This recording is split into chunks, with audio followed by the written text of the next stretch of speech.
A primeira turma do Soviético Tribunal Federal iniciou nesta terça-feira o julgamento para decidir se aceita a denúncia da Procuradoria-Geral da República contra o ex-presidente Jair Bolsonaro e outros 7 acusados de planejar um suposto golpe de Estado de Taubaté após as eleições de 2022.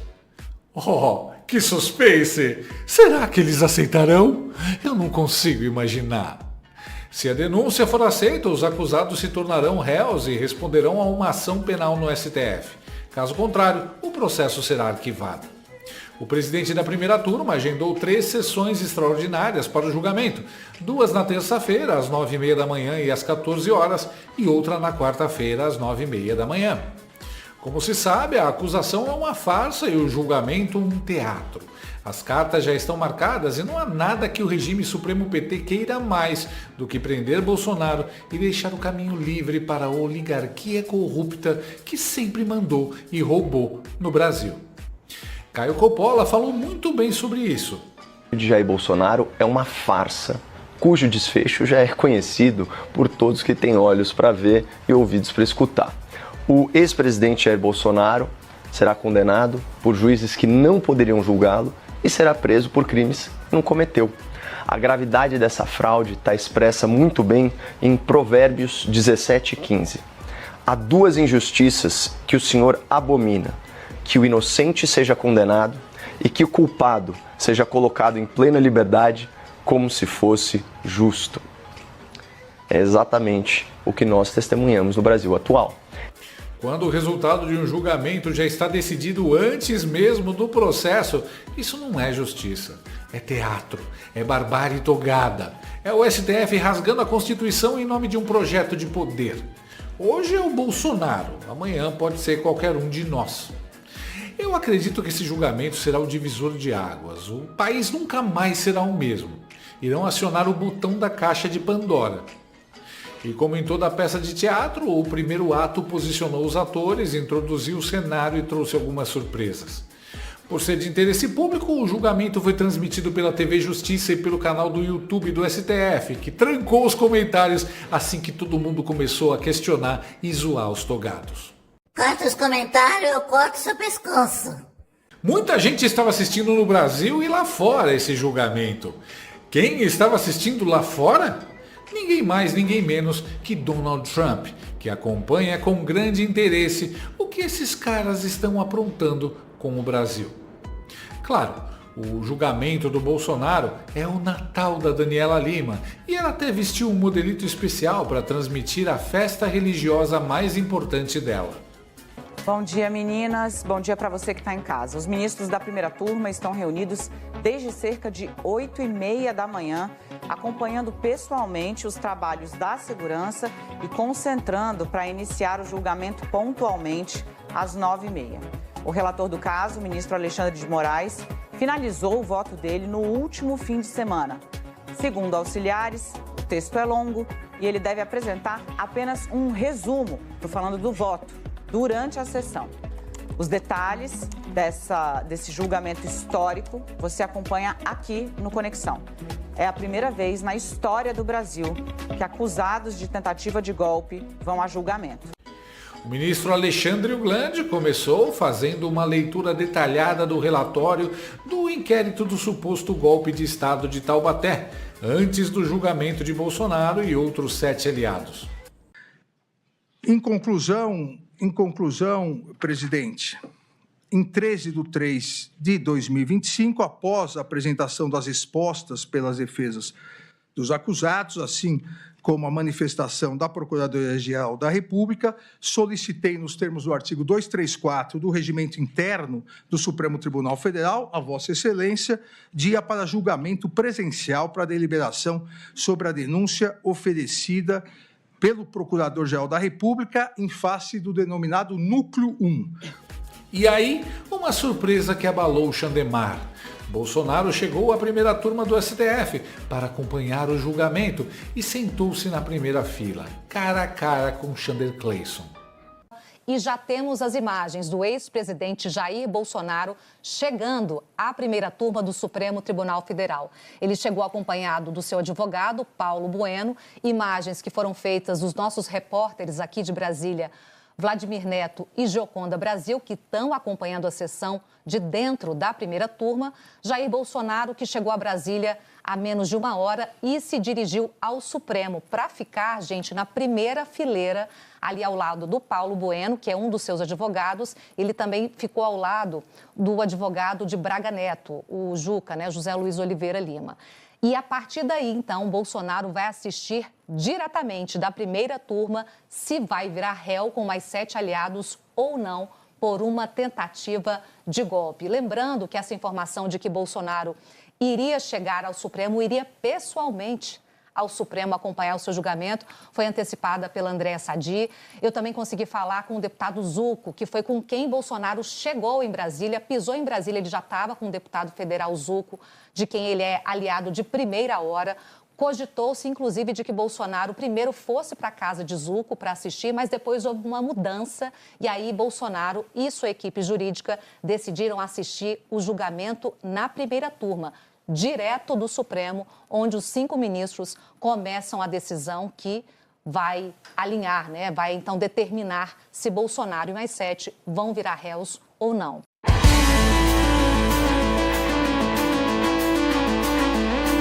Ué, o homem que teve o passaporte retirado para não fugir do Brasil, hoje estava lá sentado bem diante de seus carrascos, sendo inclusive a alma mais leve daquele local?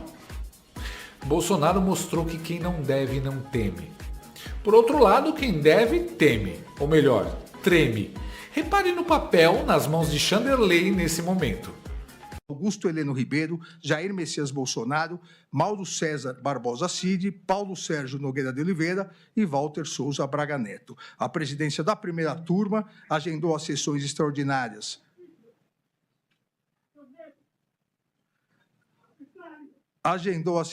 extraordinárias para os dias 25 e 26 de março de 2025, com início às 9h30 e término às 12h30, bem como manteve a convocação da sessão ordinária para dia 25 de março à tarde e sessão extraordinária para o dia 26. É o relatório, presidente.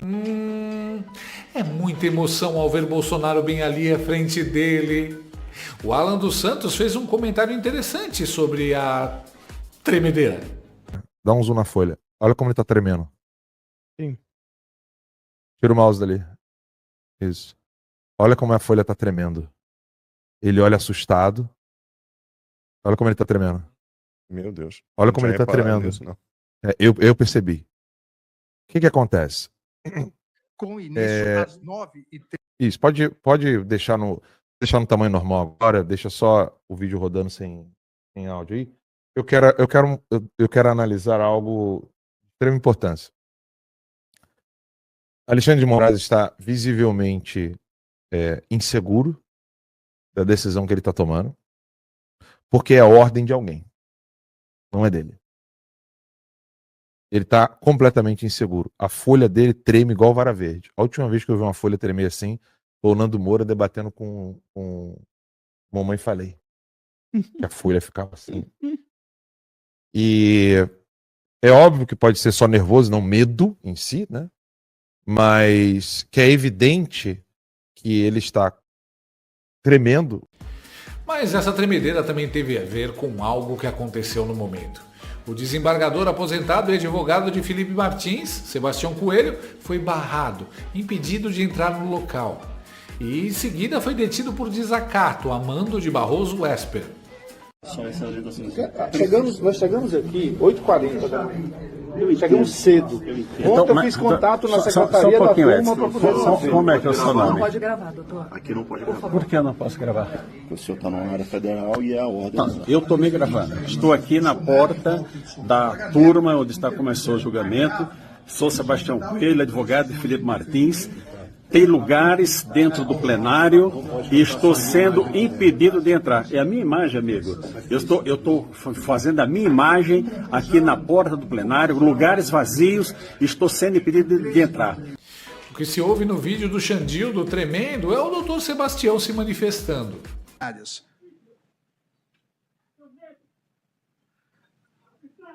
Agendou as sessões extraordinárias para os dias 25 e 26 de março de 2025, com início às 9h30 e término às 12h30, bem como manteve a... Quando o doutor Sebastião gritou, a alma do Chandelle saiu por alguns instantes. Culpa? Eu não tive culpa disso. Como eu acredito comigo? Cláudia, me perdoa, Cláudia. Me perdoa. Eu não vou te perdoar. Eu não vou te perdoar. Nem precisa dizer que esse impedimento do doutor Sebastião de entrar é um descalabro. Todo julgamento pela Constituição Federal é público, devendo o acesso ser assegurado a qualquer pessoa, principalmente a um advogado que tem, por dever de ofício, o direito constitucional de presenciar julgamento que afeta a estratégia de defesa do seu cliente, ao qual a Constituição assegura o direito à plena defesa. Segundo o Globo, familiares de Vladimir Herzog estavam no plenário da primeira turma, assim como a jornalista Hildegard Angel, irmã de Stuart Angel, todos militantes de esquerda da época do regime militar, que não tem nada a ver com o julgamento. Mas o Dr. Sebastião, advogado de Corréu, não pôde entrar. Se havia alguma dúvida quanto ao caráter circense e teatral desse espetáculo, não existe mais. A seriedade dessa corte é tão grande quanto suas boas intenções. Durante as sustentações orais, o advogado do Bolsonaro foi impecável. O presidente Jair Bolsonaro foi o presidente mais investigado da história do país. Uma investigação que perdurou por anos, que começa com o objetivo de investigar uma live de 4 de agosto de 2021, em que se autoriza a quebra de uma nuvem do seu ajudante de ordens, Coronel Cid, que hoje é delator, que perdura por meses essa investigação da quebra, com vários objetos diferentes. Num primeiro momento, verificava-se a live, numa investigação determinada pelo TSE. No segundo momento, investigava-se o cartão corporativo, os gastos do presidente e da então primeira-dama. Depois investigou-se até uma questão de emendas, para se chegar numa questão de vacinas. Portanto, não havia um objeto específico. E por que eu estou tratando disso, senhor presidente? Porque o inquérito das vacinas é a gênese de todo este caso, onde ocorreu a prisão e depois a colaboração do Coronel Cid. E o que se achou, senhor presidente, depois de tudo isso? Que foram determinadas buscas e apreensões, foi feita a quebra de nuvens, o presidente foi investigado, buscas e apreensões. O que se achou com o presidente? Absolutamente nada. E com todo o respeito e com toda a vênia, ilustre Procurador-Geral da República, eu contesto essa questão do documento achado no do Partido Liberal. Há, inclusive, no meu colega Paulo Bueno, uma ata notarial de que ele enviou para o presidente da República aquele documento. Então, esse documento não foi achado. Com o presidente não se achou absolutamente nada. A partir daí, restava a versão do delator com uma minuta que estava no seu telefone tratando de uma questão de estado de sítio e mais absolutamente nada. Então, vem a denúncia. E a denúncia é feita, efetivamente, com duas novidades. Porque, com o estado de sítio, e baseado na palavra exclusiva do delator, seria difícil a propositura de uma ação penal. Então, traz-se uma narrativa que vem, efetivamente, do começo de atos de pronunciamentos do presidente da República, pronunciamentos públicos, e depois o 8 de janeiro.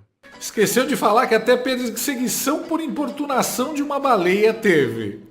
Aula grátis de direito de verdade. Esfregou na cara do Supremo que eles não sabem nada de instrução de denúncia. Mas esperar o quê? De uma corte de advogados de partido, né? Triste é saber que tudo que está sendo dito e explicado minuciosamente, com embasamento, está entrando num ouvido e saindo no outro, ou em outro lugar. Ninguém aí vai considerar nada disso. O texto do resultado já foi escrito. Só estão fazendo cena. Demóstenes Torres, advogado do Almirante Garnier, destruiu a denúncia do sósia do Cocada, Paulo Gonet. Novembro, essa nota depois de concluído o relatório, diz claramente que isso jamais aconteceu. Até porque se tivesse acontecido, Olsen teria que estar aqui. Então ele disse, em relação às matérias veiculadas na mídia que mencionam tanques nas ruas prontos para o golpe, a Marinha do Brasil afiança que em nenhum momento houve ordem, planejamento ou mobilização de veículos blindados para execução de ações que tentassem abolir o Estado Democrático de Direito. Esse era o homem encarregado de mobilizar as tropas. Então, isso também não aconteceu.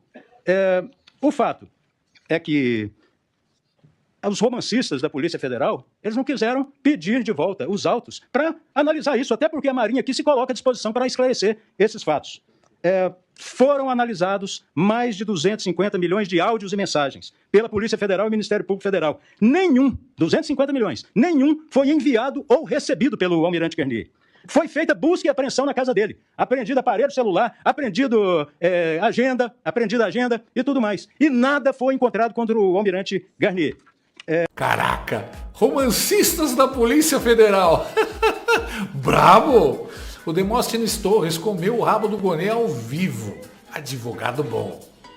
Pena que o julgamento é político e a sentença já está pronta. A verdade é que o advogado foi tão brilhante que a esquerda ficou horas chorando. E um dos sinais mais fortes disso é que o STF não deu para os advogados de defesa acesso às provas.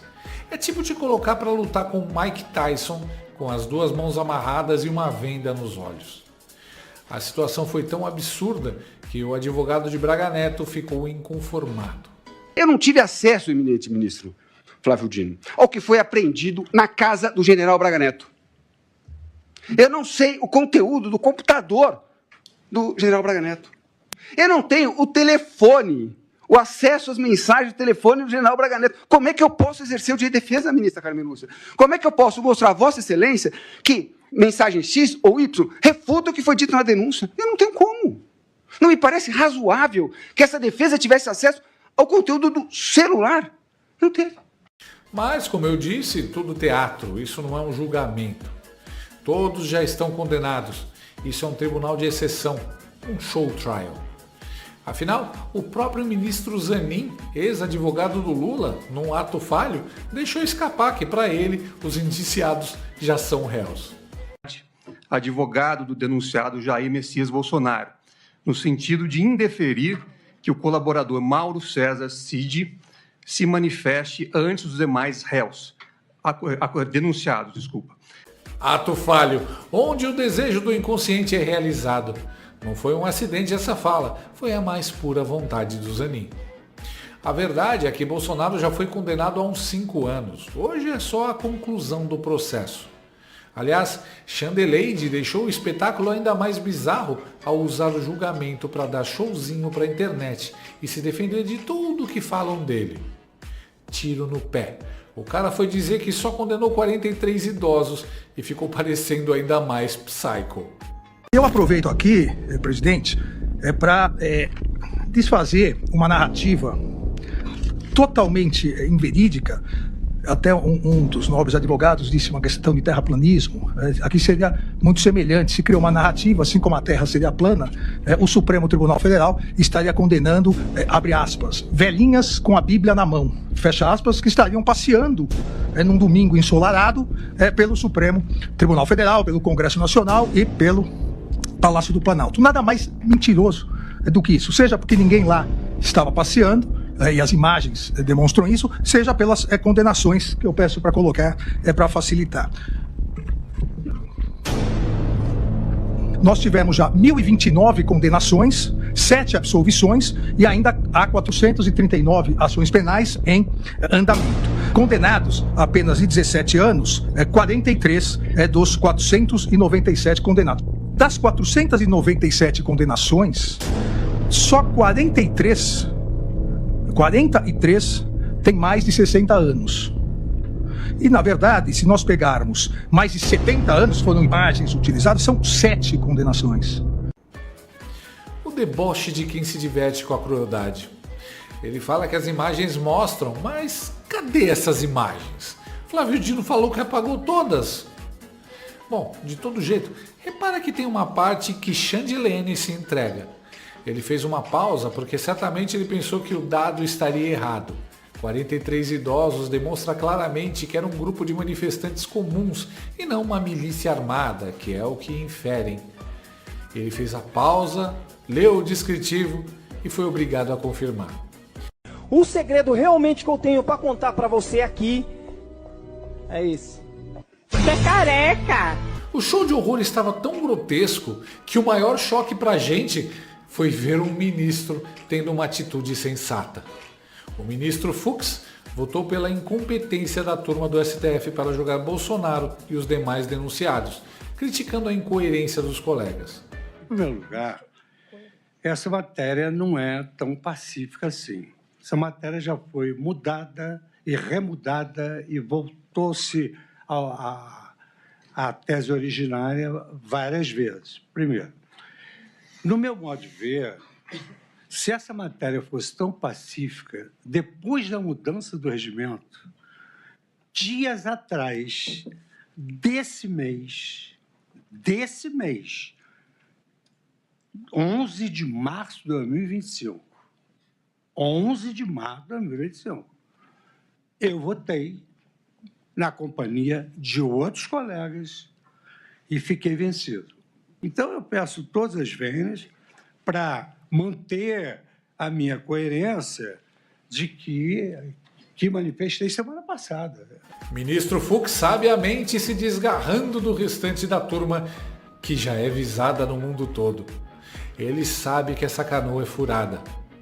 Que diferença faz um juiz de carreira de verdade como o Fux, ao contrário dos advogados de partido que tomaram de assalto a Suprema Corte, né? Demora quanto tempo até algum avião da Orcrim mandar um recadinho pro Fux? Mas uma coisa interessante, não foi só ele quem divergiu. Ele deixa claro que outros membros também são contra e que não é matéria pacífica como o Xandildo quis meter goela abaixo da imprensa e da opinião pública. De todo jeito, a única certeza que sobra é que o STF tentou fazer um show trial, mas acabou entregando um show de aberrações. Um episódio de Hermes e Renato ganhando vida bem em frente aos nossos olhos, com um porém, eles não querem fazer ninguém rir.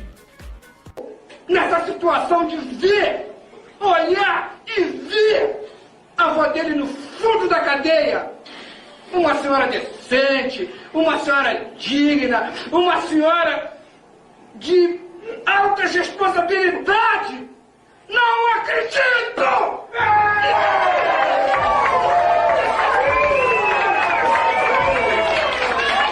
Gostou desse vídeo? Então inscreva-se no canal, comente, curta e compartilhe com seus amigos. Não gostou? Compartilhe com seus inimigos. Até o próximo vídeo, se o mundo não acabar antes. Por hoje é só.